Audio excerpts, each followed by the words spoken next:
Hi everyone. In this video, I'm going to introduce the node class, which is the building block to contain recursive data structures such as linked lists, trees, and graphs. The node class is said to be a recursive data structure because each object of a node class contains a reference to another object of the same type.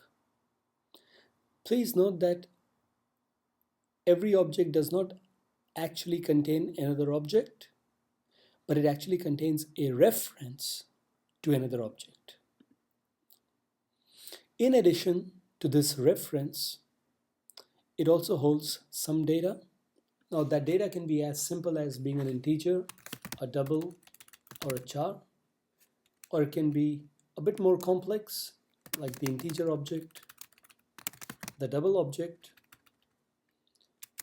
It can be a rectangle object provided you have a rectangle class. It can even be another array list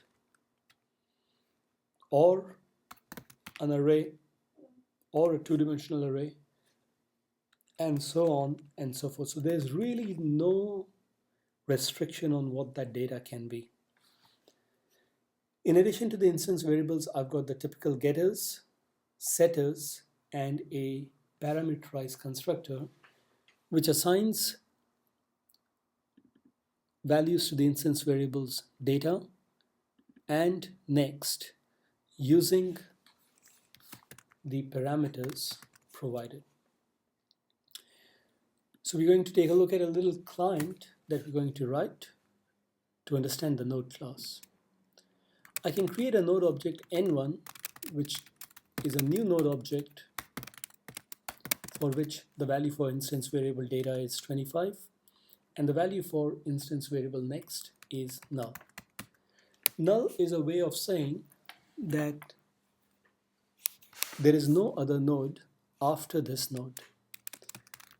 We are simply going to display the data value of n1 using the getter, and you can see that we get the value 25.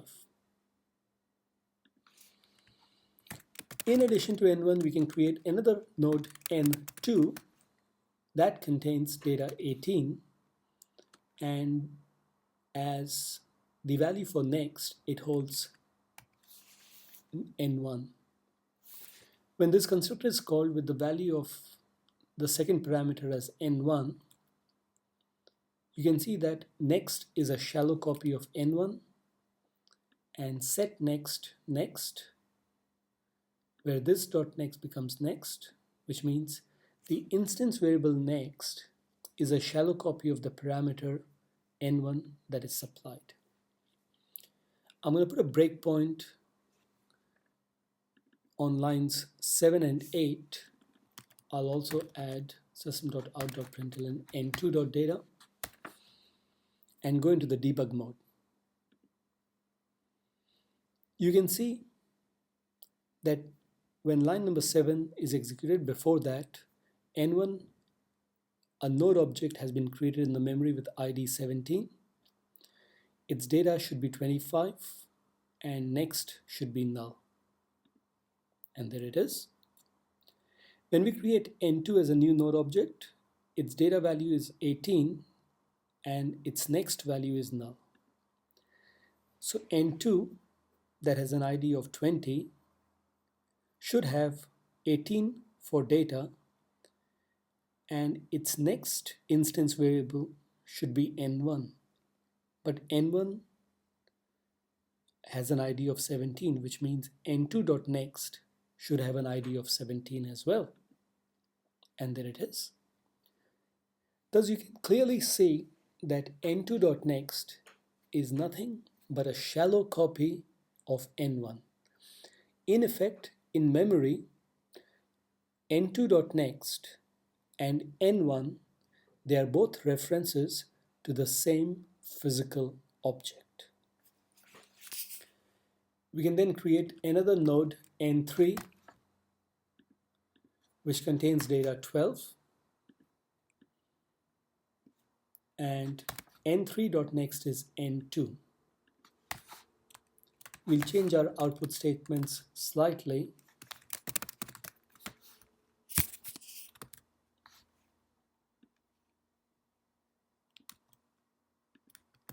and use display n3.getData, n3.getNext.getData, and n3.getNext.getNext.getData. Putting a breakpoint here, you can see that n1.next is null, n2.next is n1, and n3.next is n2. So the order of these nodes is n3 connected to n2 and n2 connected to n1. When we debug our program, first stop the execution and debug again. When it reaches the first breakpoint, you can see n1, n2, n3 as 3 objects. We expect that n3.next is the same reference as n2, which has ID 20, and there it is. We also expect that n2.next is the same reference as n1, which has ID 17, and there that is. But since n3.next is the same as n2, when we expand n3.next, we should get n1, which has ID 17, and there that is. So expanding it fully, you can see that n3 is linked to n2, which is linked to n1, which is linked to null. When we display the three values, n3.getData is 12, n3.getNext is n2, and n2.getData is 18. n3.getNext is n2 and n2.getNext is n1. n1.getData is 25. So our output should be 12, 18, and 25. And there that is. And that is the node class which we'll now use to manually create linked nodes or linked lists. Thank you.